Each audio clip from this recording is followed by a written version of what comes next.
English. Is it fine with everyone? Yes, ma'am. Okay, ठीक है।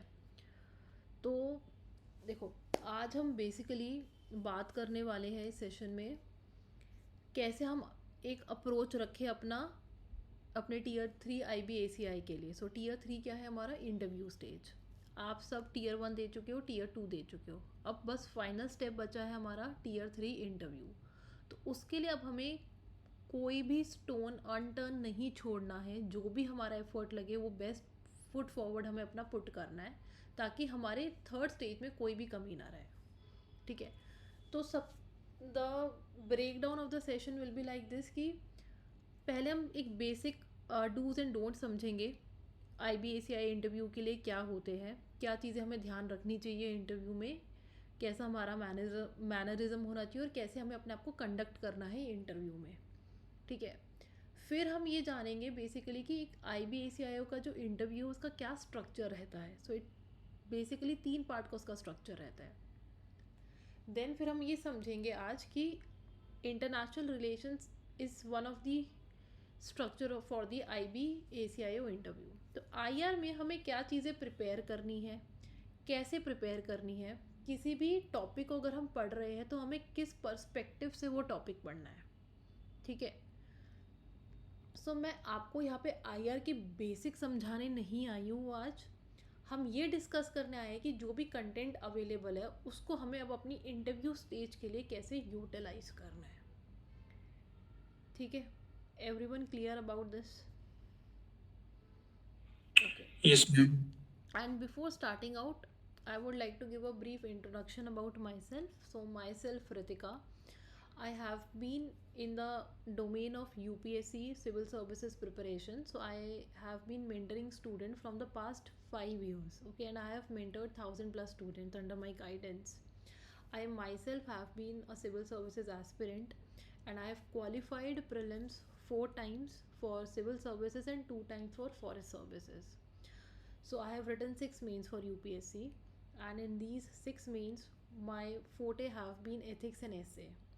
So in essay, I have scored 130 plus 2 times, like 136 and 148. 148 being the second highest marks for that year. And then I have been a consistent scorer in ethics also. I have scored 100 plus marks in ethics also in each of my attempt whenever I have appeared. After completing my attempts, I have been mentoring students, and under my guidance, I have successfully mentored 1,000 plus students across the different competitive examination field. Okay, and my optional subject for UPSC had been political science and international relations, so I understand this domain very well. So moving on, अब हम सबसे पहले बात करते हैं कि हमें अपने आप को कंडक्ट कैसे करना है किसी भी इंटरव्यू के लिए। सो देखो, सबसे पहले अगर मैं आप लोगों से पूछूं, आप किसी भी एक अननोन बंदे से मिलते हो पहली बार, आपको नहीं लगता कि first impression is the last impression?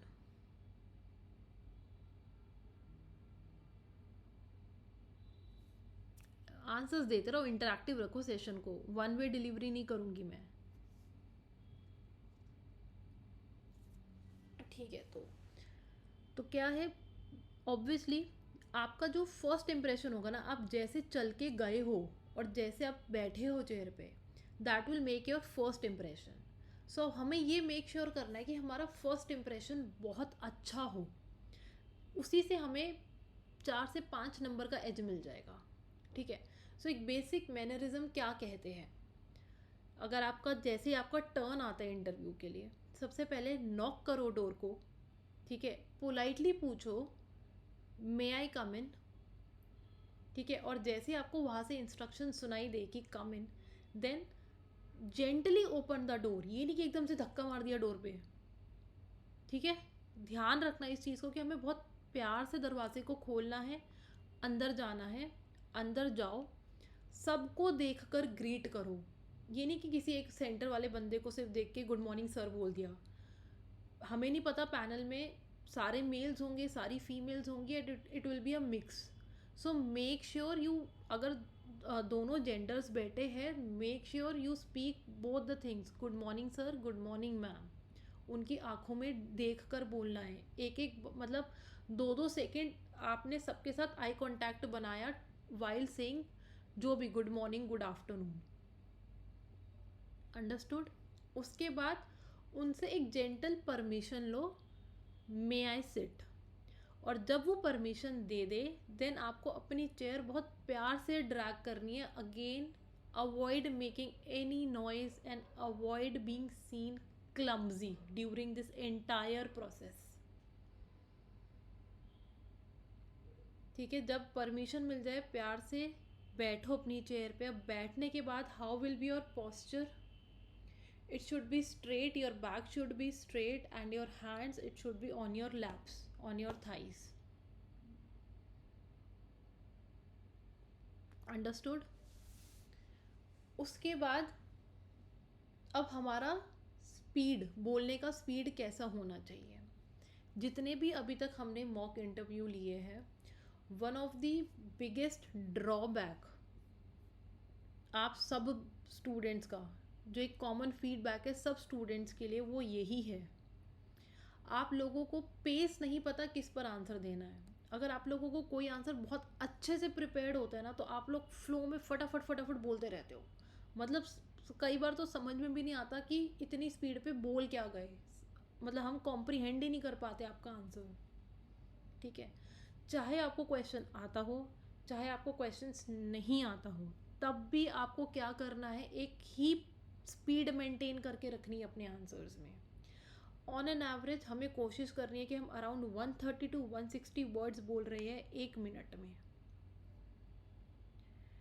ठीक है, तो अब जब भी आप बोलोगे ना, कोई आंसर अपना रिकॉर्ड करोगे, मेक श्योर कि नोट करना कि कितने वर्ड्स आप बोल रहे हो 1 मिनट में।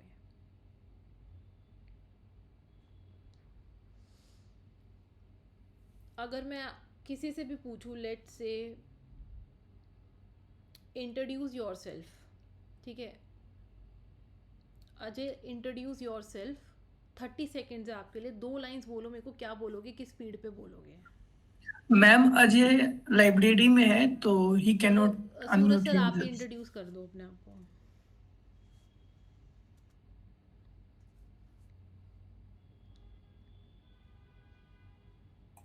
भरत कर दीजिए आप। Ma'am, my name is Bharat Parikh and I'm from Sawa village in Churu district, Rajasthan. I have done my graduation in 2023. Afterwards, I prepared for NDE FCAT and CDS exam. Parallelly, I applied for IB. This is my second attempt for written and first attempt for interview. ठीक है, तो अब जो भरत की speed थी सबने सुनी, ये एक एप्ट स्पीड है, इसी स्पीड पे बोलना है। इससे चाहे हम भले ही थोड़ा सा और धीरे बोल सकते हैं, बट इससे फास्ट कोई नहीं बोलेगा। ठीक है, और एकदम से हमें क्या करना है, क्वेश्चन सुनते ही हमें एकदम से, we do not have to jump towards the answer, we will wait, we will take a pause of 2 to 3 second और 5 सेकेंड्स। इससे क्या पता चलता है, इससे आपका थिंकिंग प्रोसेस पता चलता है। उन्हें लगता है कि आप क्वेश्चन सुनते हो, फिर आप उसे कॉम्प्रीहेंड कर रहे हो, और फिर आप अपना रिस्पॉन्स को आर्टिकुलेट कर रहे हो। ठीक है, तो एकदम से हमें आंसर पर जंप नहीं कर देना। हमेशा हर क्वेश्चन के बाद 2 से 5 सेकेंड का पॉज लो and then deliver your answer.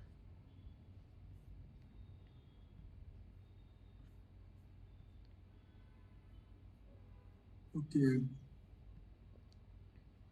ठीक है, अब एक आइडियल आंसर की लेंथ क्या होनी चाहिए, अगर मैं आप लोगों से पूछूं। एक और जो कॉमन फीडबैक है सब बच्चों के लिए, आप लोगों को पता ही नहीं होता कि हमें कितना बोलना है, कितनी देर तक बोलना है। कोई आंसर अगर आप लोगों को आता है, आपका फोर्ट है, तो आप 2 से ढाई मिनट भी एक आंसर को बोलते रहते हो। तो वो चीज़ हमें नहीं करनी है। We have to keep our answers very short and concise. अपने दिमाग में सोचो कि जो मेरे से क्वेश्चन पूछा गया है, कौन से 2 या 3 सबसे इंपॉर्टेंट पॉइंट है उस क्वेश्चन को एड्रेस करने के लिए, and just speak those 2 or 3 points for a maximum of 1 minute. इससे ऊपर कोई आंसर आपका नहीं होना चाहिए। अगर उन्हें कुछ और पूछना होगा तो फिर वो आपको क्रॉस क्वेश्चन करेंगे।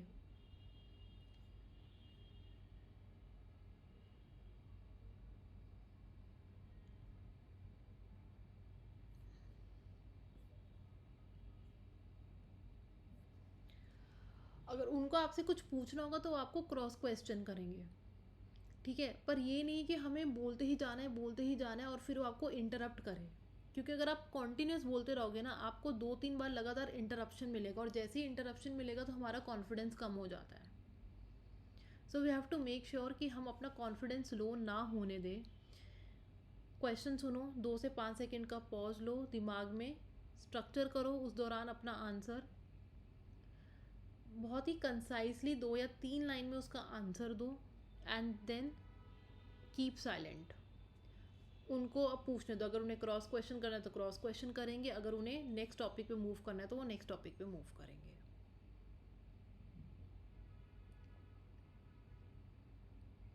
और हो सके तो जब आप अपने 2-3 पॉइंट्स बोलते हो उसके बाद एंड में एक कंक्लूजन दे दो।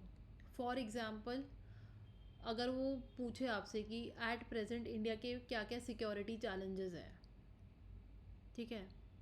सो हमने सुना क्वेश्चन, पॉज लिया, हमने बोला सर और ma'am, in my opinion the following 3 challenges are the most pertinent security challenges for India at present. The first, I think, is the cyber security challenge. The second, I think, is the internal security challenge that arises due to the various insurgent groups. Third, I believe, is the border security challenges, that India is a country that shares border with many countries, so we have an exposed and a porous border. So according to me, these are the 3 most pertinent security challenges for India at present. That's it. अब वो अगर पूछना चाहते हैं आपसे कोई एक challenge detail में तो आपसे फिर क्रॉस क्वेश्चन करेंगे, ठीक है। एक प्रॉब्लम क्या आती है, अब हो सकता है हमें हर क्वेश्चन को तो आंसर नहीं आता होगा, राइट। अगर हमें किसी क्वेश्चन का आंसर नहीं आता है तो हम क्या बोलेंगे, सॉरी सर या sorry ma'am, I do not have the precise information on this topic, या I am sorry, I am not aware about this topic right now. या अगर आप कुछ याद नहीं कर पा रहे हो तो I am sorry, I am unable to recall at this moment, I will go and check out the information. हमें कोई तुक्का नहीं मारना है, कोई गेस वर्क नहीं करना, उनके सामने बैठ के करके सोचना नहीं है कि क्या होगा। नहीं आता साफ मना कर दो, पोलाइटली मना कर दो, बट कुछ भी ब्लफिंग नहीं करना है उनके आगे। वो लोग पागल नहीं है, वो आपको झूठ 2 मिनट में पकड़ लेंगे। They are very experienced people, and obviously आपके बोलने के स्टाइल से, आपके कॉन्फिडेंस से ही वो जज कर लेंगे कि आपको आता ही नहीं आता, वेदर यू आर ब्लफिंग और you really know the answer.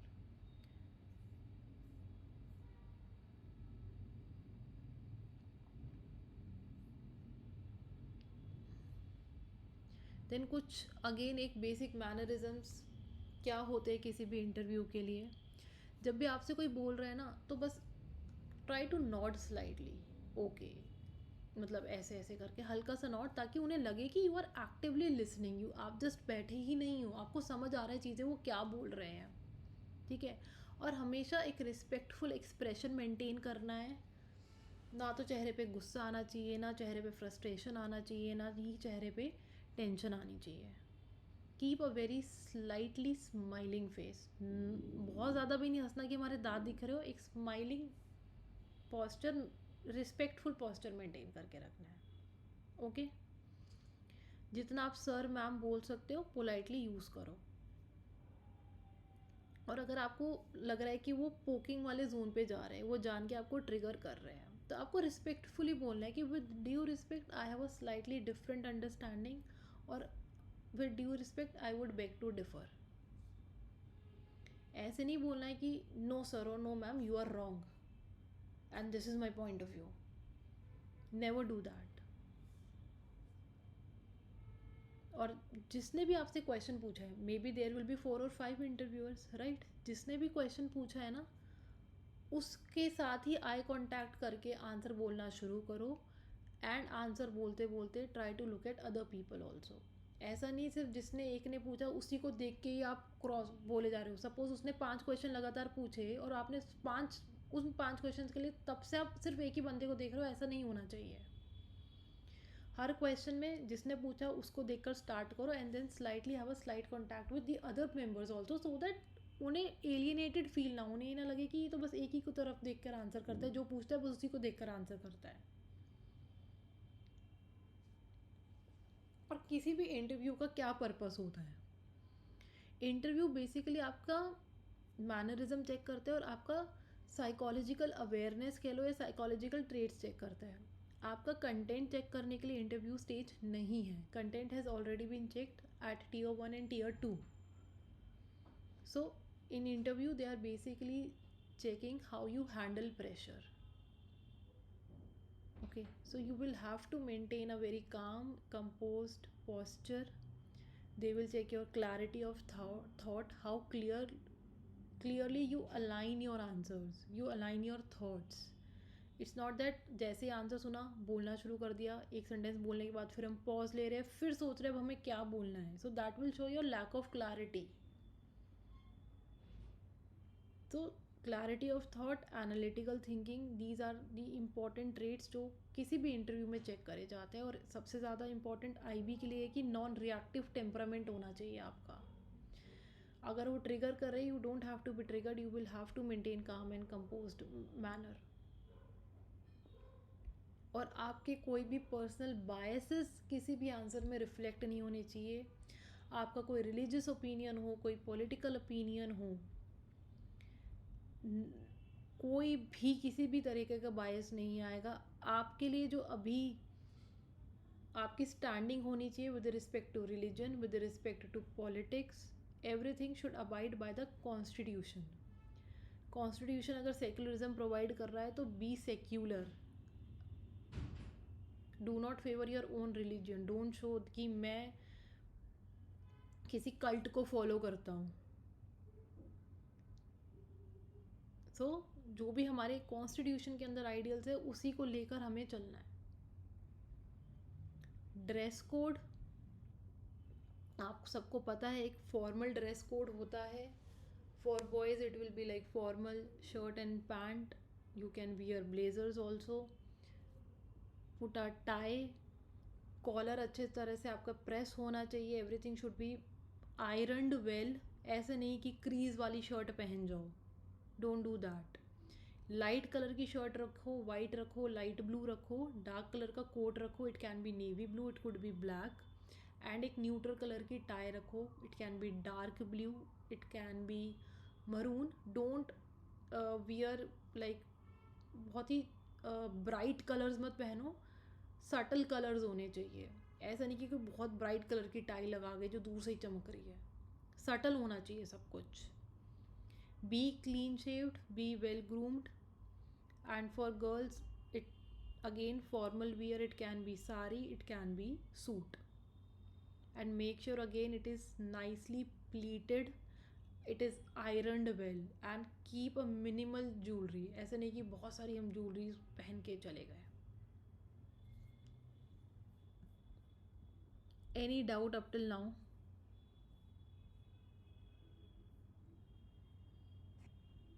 Ma'am, when we are entering the room, is it okay if we keep our hand behind, like backside, like when we are greeting any officer, जब अपने हाथ पीछे होते हैं ना, and in this way move, or like a gentle way of moving, जिसमें अपने हाथ ऐसे साथ साथ पैरों के चल रहे हो। हाथ आप साथ साथ चलाओ, क्योंकि आप ऐसे पीछे करके चलोगे ना तो आप बहुत रिस्ट्रिक्टेड फील करोगे। ठीक है, तो अपने साथ साथ आप चला सकते हो जेंटली। Okay ma'am. ठीक है, अब जो सबसे पहली स्टेज है इंटरव्यू प्रिपरेशन की वो है हमारा डैफ। हमारे डैफ का एक एक पॉइंट हमें क्लियरली पता होना चाहिए। हम कहाँ सबसे पहला चीज़ तो जो हमें प्रिपेयर करना है डैफ से, आपका एक basic introduction that will be an ice breaking question for 90% of the candidates. अरे अगर क्योंकि आप किसी को नहीं जानते तो आप सबसे पहले क्या पूछोगे, अपने बारे में कुछ बताओ, नेचुरल सी चीज़ है। So tell us about yourself. So prepare your introduction कि आप 1 मिनट में क्या क्या चीज़ें बोलोगे। 1 मिनट में हम क्या क्या बोल सकते हैं। आपका नाम क्या है, आपका एजुकेशनल बैकग्राउंड क्या है, आप कहाँ को बिलोंग करते हो, आपकी फैमिली में कौन कौन है, एंड अभी तक आपका क्या वर्क एक्सपीरियंस रहा है और क्या आपकी हॉबीज़ है। सो दीज आर 5 और 6 पॉइंटर्स जो किसी के भी इंट्रोडक्शन में होना चाहिए। ठीक है, एंड कीप इट सिंपल। ऐसे नहीं कुछ एक्स्ट्रॉर्डनरी बनाने के लिए कोई नई नई चीज़ें ऐड करने लग जाओ कि ये मेरी स्ट्रेंथ है, ये मेरी वीकनेस है। स्ट्रेंथ एंड वीकनेस जब तक ना पूछे अपने इंट्रो में मत बोलो। ठीक है, फिर डैफ में अपने एजुकेशन अच्छे से प्रिपेयर करो। कहाँ से आपने स्कूलिंग करी है, कहाँ से आपने अपनी ग्रेजुएशन पोस्ट ग्रेजुएशन करा है, कौन से आपके सब्जेक्ट्स रहे, अपने सब्जेक्ट्स का एक बेसिक ब्रशअप कर लो। अब ऐसा नहीं है कि सब्जेक्ट में वो बिल्कुल ही टेक्निकल चीज़ें आपसे पूछने लगेंगे, बिल्कुल टेक्निकल चीज़ें नहीं पूछेंगे, बट एक बेसिक जो आपको लगता है कि if anything can be related to security. अब सपोज़ कोई मैथमेटिक्स बैकग्राउंड से है तो एक वो सिंपल क्वेश्चन तो ये पूछ ही सकते हैं ना कि आपका जो बैकग्राउंड रहा है ग्रेजुएशन का, how do you think that will help you in this job profile of IBACIO। सो ये चीज़ें हमें पता होनी चाहिए। कोई कंसेप्ट आपने पढ़ा जो आपको लगता है कि भाई काम आ सकता है मेरी जॉब प्रोफाइल में, तो उसको प्रिपेयर करो कि वो कैसे काम आएगा, क्या सीखा था मैंने उस सब्जेक्ट से। Then prepare your hobbies.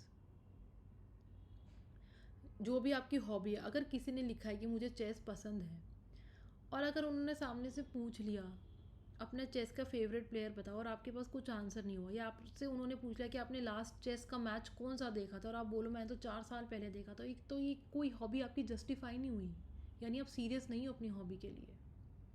सो जो आप एक्चुअली में फॉलो करते हो और जिसको आप जस्टिफाई कर पाओ और जिसकी आपके पास इंफॉर्मेशन हो, please mention that thing only.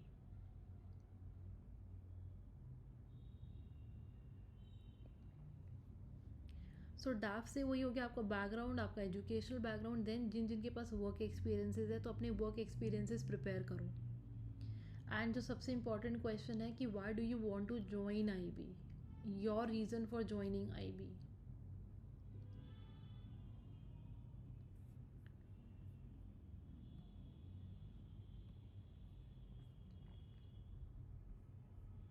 Okay, so अगर हम देखें तो एक बेसिक स्ट्रक्चर IBACIO इंटरव्यू का क्या होता है।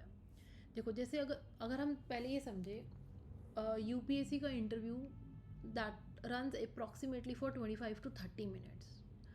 तो ठीक है, तो उसमें तो डैफ का बहुत रोल होता है, क्योंकि उसमें तो डैफ से आपसे एक एक चीज़ें उठा के पूछी जा सकती है। बट अगर हम IBACI इंटरव्यू की बात करें so it will B maximum of 15 minute का इंटरव्यू। ठीक है, सो इतना स्कोप नहीं है कि वो आपके सिर्फ डैफ पे ही रहेंगे, उनको डैफ से भी क्वेश्चन पूछना है। तो एक आइस ब्रेकर होगा आपका डैफ।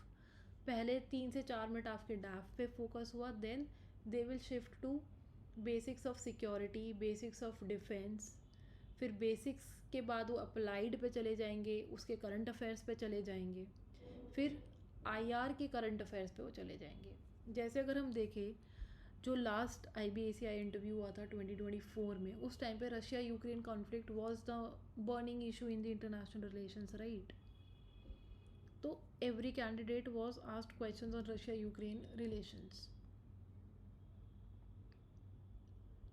ठीक है, सो think it in like a 3 tier structure. One pillar will be your DAF, second pillar will be your international relations, third pillar will be your security or defense.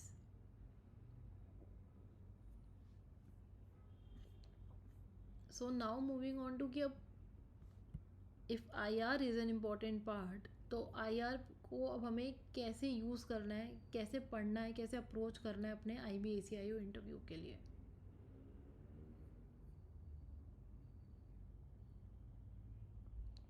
अब देखो IR की हमें किसी भी बेसिक थ्योरी पे नहीं जाना, unless and until अगर आप PSIR बैकग्राउंड के हो तो आपसे वो कोई थ्योरी नहीं पूछेंगे कि tell us what is the realist school of thought of international relations, और tell us the Marxist school of thought of international relations, और tell us the social constructivism theory.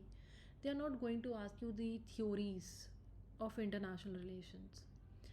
वो आपसे जो भी कंटेम्प्रेरी डेवलपमेंट चल रहा है एट प्रेजेंट वर्ल्ड में उसका एनालिसिस पूछेंगे.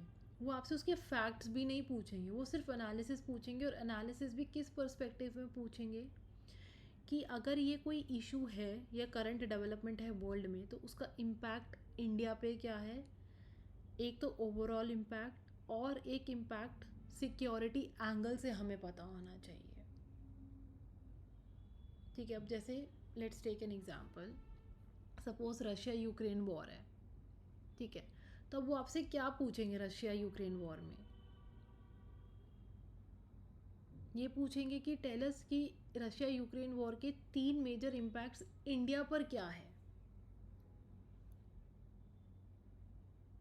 ठीक है. तो अगर मैं आप लोगों से पूछूं कि what do you think like are the 3 major impacts of Russia Ukraine war on India, so what will be your answer?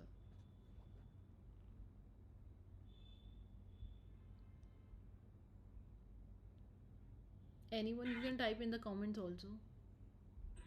Ma'am, the first one is the energy issue. The second is the global chain will be disrupted, and third is Indian students who are studying abroad, who will be affected the most. Okay, so rightly as Bharat said, we have to see from the perspective of India. So Russia Ukraine war, every war leads to the problem of energy crisis, right? So India's energy security gets jeopardized. Then supply chain dependency, any war leads to the breakage in the supply chains. So the second problem will be the problem in the supply chains. Okay. And if we talk about from the intelligence perspective, then disinformation campaigns, warfare patterns, new types of warfare, hybrid warfares, technology warfares, information warfare, these type of new threats emerge. ठीक है. सो आप कोई भी issue को अब analyse करोगे तो हमेशा देखो कि इंडिया के लिए क्या क्या सिक्योरिटी चैलेंजेस है इस करंट वर्ल्ड डेवलपमेंट से.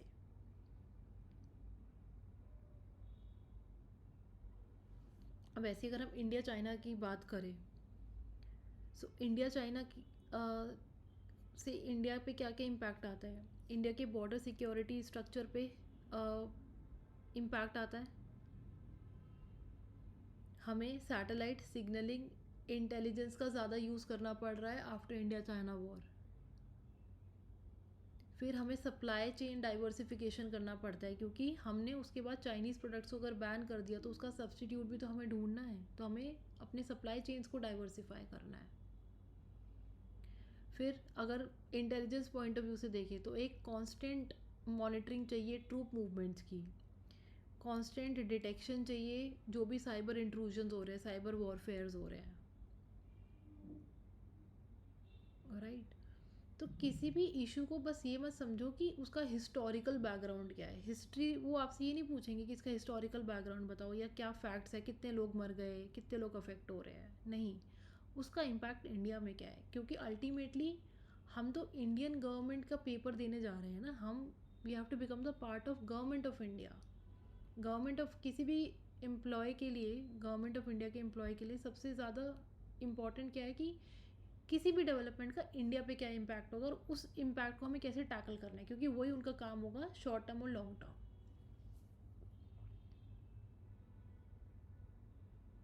ठीक है. सो अगर आप कोई भी आईआर का इवेंट प्रिपेयर कर रहे हो तो देखो क्या इवेंट है, उसका सिक्योरिटी डायमेंशन क्या है, देन इंडिया ने उसको कैसे रिस्पॉन्ड किया, इंडिया का क्या रिस्पॉन्स रहा है अभी उस सिचुएशन को डील करने के लिए, और उसका हमारी इंटेलिजेंस के लिए क्या रेलेवेंस है. सो ये आपका एक गाइडलाइन होना चाहिए किसी भी आईआर को प्रिपेयर करने के लिए.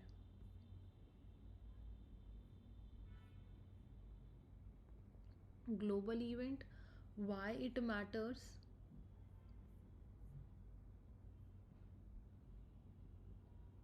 वाई इट मैटर्स, तो उसका क्या ग्लोबल सिग्निफिकेंस है, क्या ब्रॉडर इम्प्लीकेशंस है, देन डिटेल में तैयार करो कि उसके डायरेक्ट और इनडायरेक्ट इम्पैक्ट्स क्या है इंडिया पे, इंडिया के इंटरेस्ट पे ओवरऑल एंड स्पेशली सिक्योरिटी के लिए और इंटेलिजेंस के लिए. What intelligence agency should monitor and assess in relation to this event, that is very important.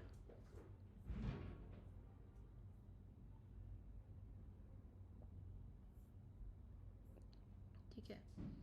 अब अगर मैं आप लोगों से पूछूं,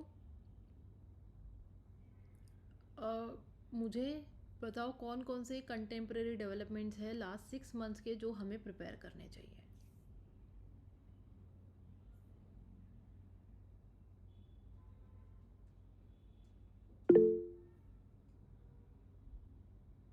बोलो राजवर्धन. Hello, ma'am. या हाय हाय. Ma'am, the first one which I would like to mention is a rising multipolarity and India concluding large number of free trade agreements. ठीक है.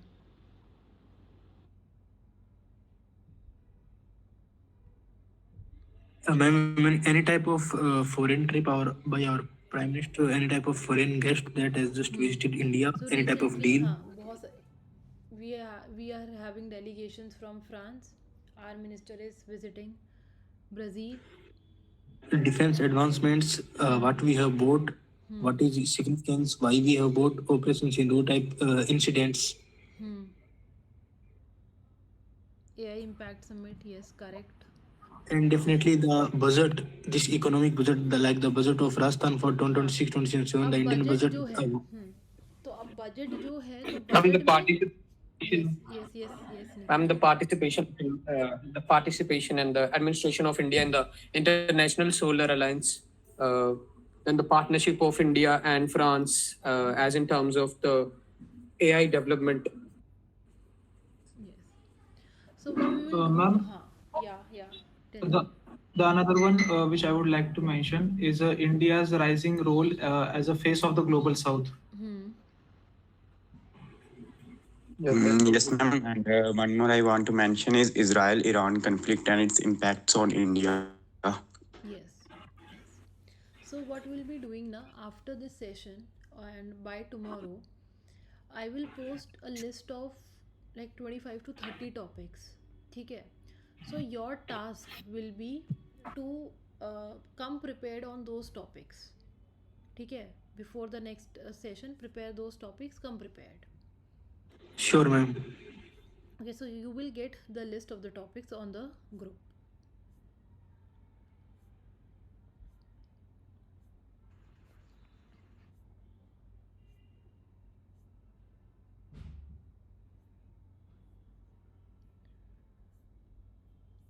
Okay, now like some of you have already joined our mock interview preparation. For those who haven't joined, let me tell you that what all we are offering. So what we are doing is that we are conducting 10 one-to-one mock interviews. Okay, so that is like the interview of a student with one mentor. Okay, so it is like they get the complete environment of the actual interview. So with 10 interview, what will happen is that we make a list of their mistakes from day one, from the first interview, and we target to cover each mistake in every interview. So by the time you end all the 10 interviews, you have overcome most of your mistakes.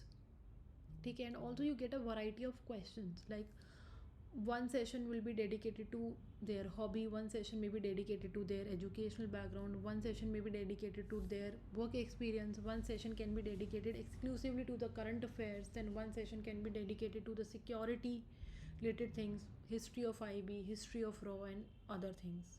Okay, and then after conducting these 10 mock interviews, then we'll have 5 panel mock interviews where there will be minimum 2 panelists, so that you get the complete actual scenario of the interview. And then we also have sessions like these personality development sessions where we'll be covering different topics, different themes that are important for the IBACIO interview, how you should conduct yourself, And also we have a private group on WhatsApp where on daily basis questions are posted and you people are required to send your voice recorded answers. Why voice recorded? Because interview is all about speaking. Your writing skills have already been checked.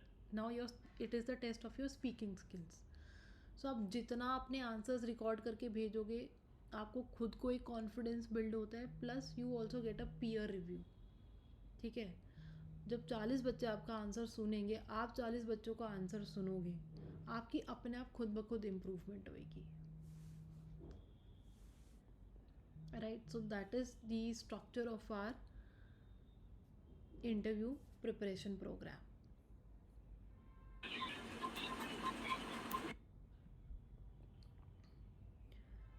Now, if anyone want to ask anything, you are most welcome. Ma'am, where do I get the brochure of the whole batch? This batch. You can get it on our Telegram channel. Here is the link for our Telegram channel, IB Prep. You can find it there. Okay.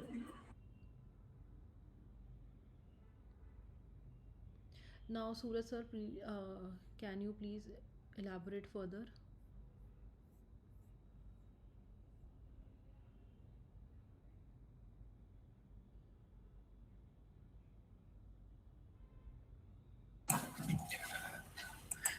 हाँ जी ma'am, thank you ma'am. So this is all for today.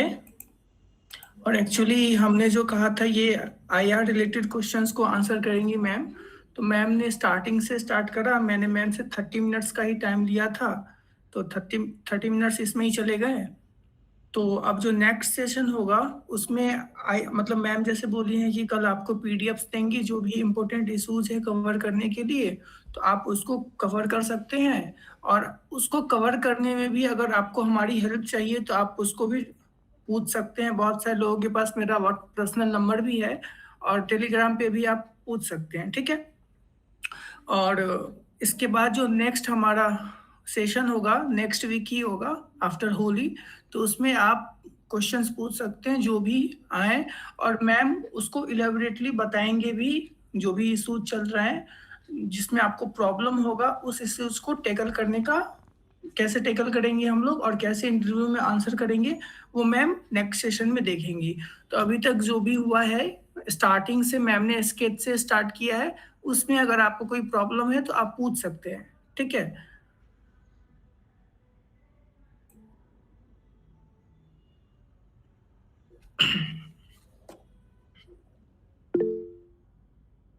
Yes, Rajvardhan.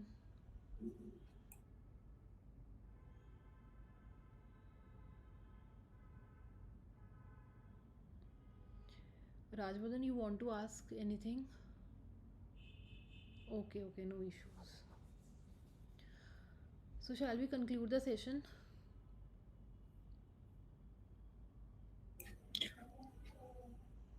And ma'am, please explain how shall we proceed with.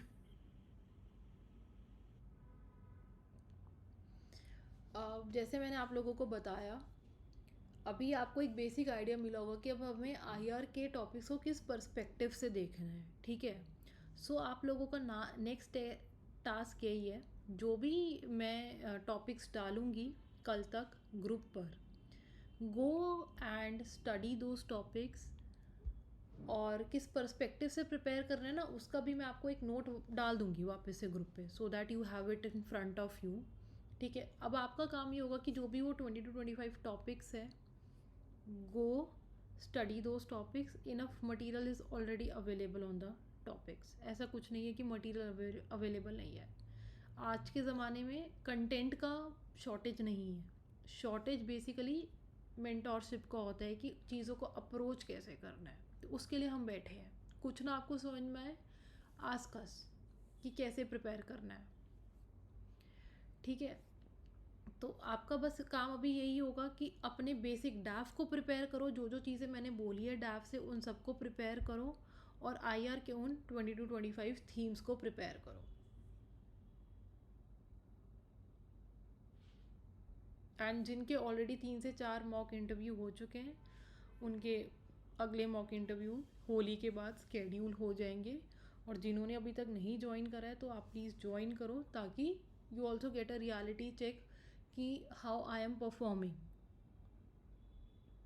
ठीक है, at least get your first mock interviews scheduled.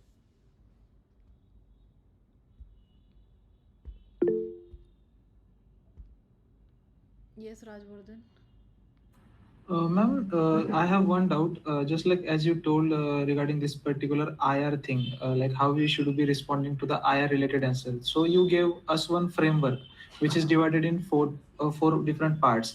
Like first, what is that global event? Acknowledging the basic facts about that event. Then second one, why it matters. Then third one, its implications for India. And last one is concluding statement. So I just want to ask. Suppose if any situational reaction question or any question which is asked to us, so what can be a proper framework to answer that question in this point-wise manner, so that it sounds coherent and we can conclude it on the good note also. Okay, you first prepare the themes. ठीक है, next time we'll discuss all these theme. एक एक theme को pickup करके ना I'll take up 4 to 5 different चीज़ें जो उससे पूछी जा सकती है, उसमें ये सब चीज़ें भी इंक्लूड होंगी। Okay, ma'am. ठीक है, तो अभी at least go and brush up all your topics so that we can understand कि उनको फिर कैसे अप्रोच करना है।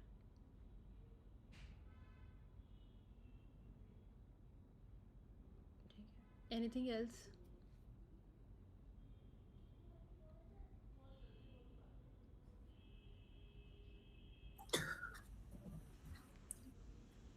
Thank you, ma'am. I don't think anyone has any doubt. No. So, और भी एक चीज है कि जो भी देखिए IB-ACIO के बाद जो भी IB एग्जाम लिए उसका इंटरव्यू शेड्यूल हो गया है मार्च में। बोलो बोलो। ठीक है, तो IB-ACIO किसको? किसका था? टेक वाला था वो। हाँ, तो वो इसलिए शेड्यूल हुआ क्योंकि उसमें जो एस्पिरेंट्स थे वो कम थे, लेकिन ACIO में बहुत सारे एस्पिरेंट्स हैं, 40,000 कॉपीज हैं जिनको इवेलुएट करने हैं उन लोगों को, इसीलिए डिले हो रहा है। IB की साइड से कोई भी डिले नहीं है, बहुत शॉर्टेज है ऑफिसर्स का, नॉन ट्रेडिशनल थ्रेट्स बहुत बढ़ रहे हैं, सिक्योरिटी के भी थ्रेट्स बहुत बढ़ रहे हैं। अगर आप यूपी या बिहार से होंगे तो आपको पता होगा कि हमारे ऑनरेबल होम मिनिस्टर जो हैं वो 3 दिन से बिहार में है। वो इसलिए बिहार में है क्योंकि नेपाल साइड से बहुत सारे थ्रेट्स हम लोगों को पता चला है कि हाँ ये हो रहा है वो हो रहा है।